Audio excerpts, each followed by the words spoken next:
আজ এই পাখিটাকে আবার আকাশের কোলে ফিরিয়ে দিলাম। আমি যেখানে থাকি এই পাখিটাও সেখানেরই বাসিন্দা, তাই আমরা দুজন প্রতিবেশী বলতে পারেন।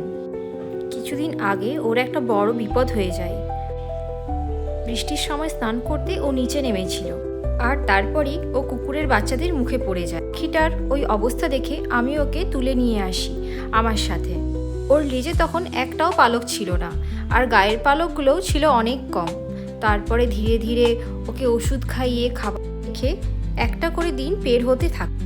এখন ও অনেকটাই সুস্থ, পালকগুলো আস্তে আস্তে বেরিয়ে যাচ্ছে, আর গায়ে যে আঘাতগুলো ছিল সেগুলো প্রায় চলে গেছে।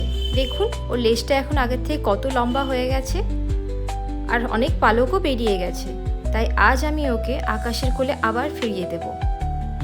ও আমার কাছে মোট 1 মাস 9 দিন মতো ছিল। সম্পূর্ণ সুস্থ হওয়ার পরে ও বাড়ির মধ্যেই উঠত।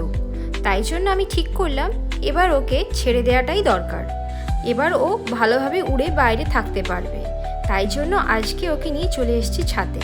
এখান থেকে আমি ওকে ছেড়ে দেব। ধীরে ধীরে ওর পুরনো জায়গায় ফিরে যাচ্ছে। আমরা একসাথে অনেকটা সময় কাটিয়েছি, তাই যদি কখনো রাস্তায় দেখা হয়ে যায় আমি কিন্তু ওকে চিনতে পারবো, কিন্তু ওটা আর বলতে পারছি না।